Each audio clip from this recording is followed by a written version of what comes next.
मराठी बाप्पा मोरया तयारी आगमनाची। वक्रतुंड महाकाय सूर्यकोटी समप्रभ निर्विघ्नं कुरु मे देव सर्व कार्येषु सर्वदा।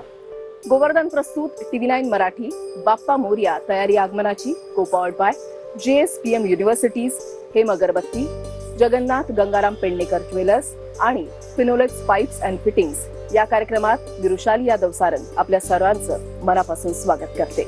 नाद गुंजतो, मनामनात घुमतो, आपल्या लाडक्या बाप्पाच्या आगमनाचे वेध हे सर्वांनाच लागले। गणेश भक्तांची जशी लगबग सुरू आहे तशीच लगबग ही मूर्तिकारांची सुद्धा सुरू आहे। चला तर मग पाहूयात मूर्तिकारांची तयारी कुठपर्यंत आली आहे ते।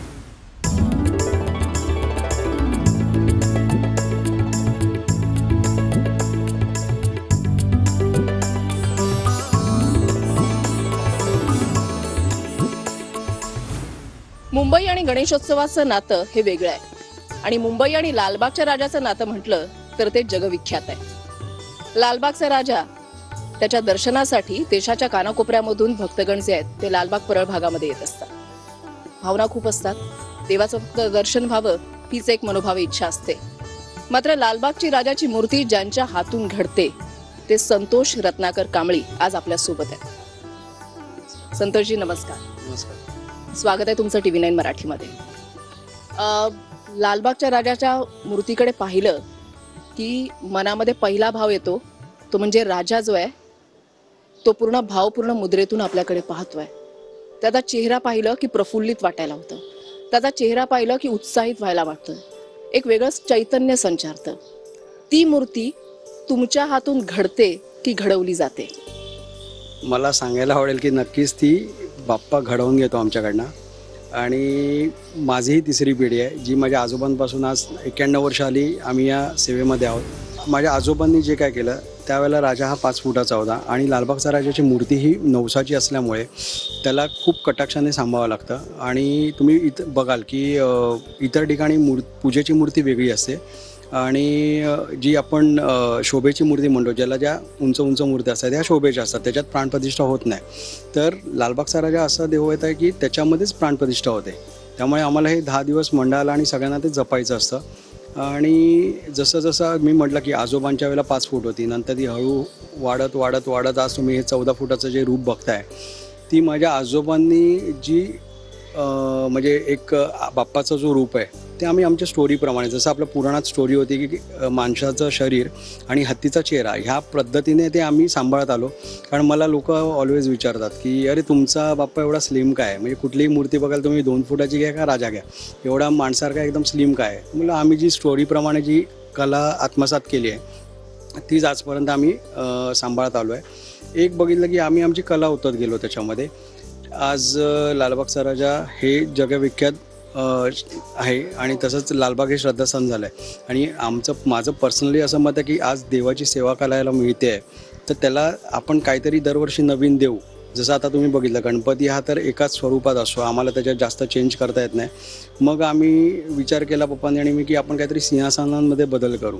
की आता जनरली जे पूर्वीचं एक सिंहासन फक्त गोल असायचं आणि 2 सिंह असायचे बाजूला, मग आम्ही तो पायंडा 2002 पासून थोडा चेंज केला, तो मोडला आणि त्याच्यात मग चेंजेस करत आलो।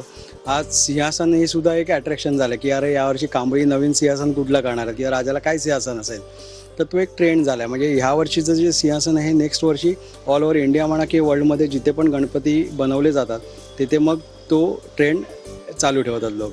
मला समाधान आहे की लालबागचा राजा हा असं दैवत आहे की त्याच्यामुळे बरेच लोकांचे रोजगार, म्हणजे मी जसं म्हटलं की फोटो विक्रीपासून आज पितांबर हे ट्रेंड, म्हणजे कधी करिअर नव्हतं, आज कुठल्याही गणपतीला पितांबर नेसणं हे ट्रेंड झालं आहे। हे कोणामुळे? फक्त राजामुळे। दर्शन घेत असतो आम्ही तर TV स्क्रीनवरून बाप्पाचं दर्शन घेत असतो, मात्र ज्यावेळेला बाप्पाला पाहतो त्यावेळेला असं वाटतं की बाप्पा हा माझ्याकडेच बघतोय, मायेनं बघतोय की मी आहे तुझ्यासोबत।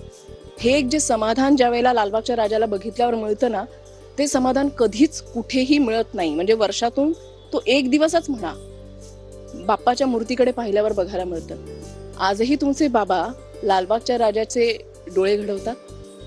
हो, तो तर मान फक्त पप्पांचंच आहे। कारण तुम्ही बघितलं असेल लालबागचा राजाची जी एक म्हणजे आम्ही जे बसवतो बाप्पाला एक थाटामध्ये बसवतो की राजाचा चेहरा थोडा तिरका असतो, म्हणजे आमचं त्याच्या मागचं भावना काय आहेत की आपण थोडं क्रॉस बसवतो की राजाची एक ऐट असायला, नंतर चेहरा आम्ही थोडा असा टिल्ड करतो, कारण का की आपण म्हणजे आता आपण ज्या आपलं कोण लाडकं व्यक्ती आलं आवडतं, आपण लाडाने बघतो आणि हसतो की बाबा ये आणि मला भेट, तो भाव आम्ही राजावर दिलेला आहे. आणि महत्त्वाचं त्याचे डोळे. तर आज डोळे म्हणजे ही खरंच पप्पांची पण मोठी तपस्या आहे. काही असेल आज मोठी जबाबदारी आहे आणि सगळ्या जगाचं लक्ष असतं किती झालं, आज किती मूर्ती घडली, की शेवटी लक्ष हे डोळ्यांवरच जातं. आणि मी स्वतःही अनुभवलं की पप्पांना पण काम करताना जवळजवळ 4 ते 6 तास डोळे काढायला लागतात. आणि ज्या वेळेला मी जातो की गणपतीला दर्शनाला वगैरे गेलं, तर मी स्वतःच्या नजरेने पाहिलं की कित्येक लोक फक्त डोळ्याकडे बघून रडत असतात.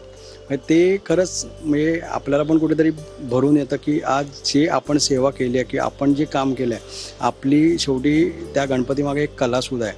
त्या कलेला बघायला आज लोक इतकी गर्दी प्रचंड करतात, आज जग त्या पायाजवळ येतं. तर त्याच्यामध्ये मी एवढंच म्हणेन की पप्पांचं पण हेच भाव आहे की पप्पा पण सगळ्यांचं कुलदेवते साईबाबा असो, भद्रकाली आई असो, यांना पाया पडून त्यांना आम्ही राजाचे डोळे चालू करतात. आणि त्यांचं तुम्ही स्पेशालिटी बघितली की तुम्ही आज राजाकडे आता तुम्ही समोर आहात किंवा एखादी व्यक्ती लेफ्टला आहे राईटला आहे, तर प्रत्येकाला असं वाटणार की बाप्पा माझ्याकडे बघतोय. हे जे भाव आहेत. आणि आणखीन स्पेशली सांगेन की जेव्हा आम्ही ती सुपारी वगैरे सोडल्यानंतर त्याच्यात जेव्हा ते मुहूर्ताची सुपारी वगैरे सोडल्यानंतर अजून जो प्रभाव येतो त्याच्यात अजून जिवंतपणा येतो. आणि जसं जसं 10 दिवसामध्ये दर्शनाला जशी गर्दी वाढते तसा तो गणपतीवरती जो चेहऱ्यावरती अजून एक प्रभाव वाढत जातो. हे महत्त्वाचं आहे. म्हणजे एक आहे की आज पब्लिकचं पण तेवढीच श्रद्धा आहे देवावरती. त्यात जेवढी तुम्ही गर्दी होणार ना तेवढा त्याचं भाव बदलत जातात. आणि लिटरली मी मूर्तिकार म्हणून नाही सांगत, मलाही कधी कधी असं भास होतो की ॲक्च्युली कोणतरी व्यक्ती तिथे बसली आहे. हे म्हणजे आपल्या कलेचं एक चीज झाल्याचं समाधान मिळेल. एवढी सुबक कलाकृती तुम्ही बनवता, तुमची तिसरी पिढी आहे. खरंच तुमच्या आजोबांचे आभार, तुमच्या वडिलांचे आभार, तुमचे सुद्धा आभार की तुमच्या माध्यमातून देव काय असतो ते आम्हाला अनुभवायला मिळतं. धन्यवाद तुम्ही TV9 मराठीशी बोलल्याबद्दल. धन्यवाद.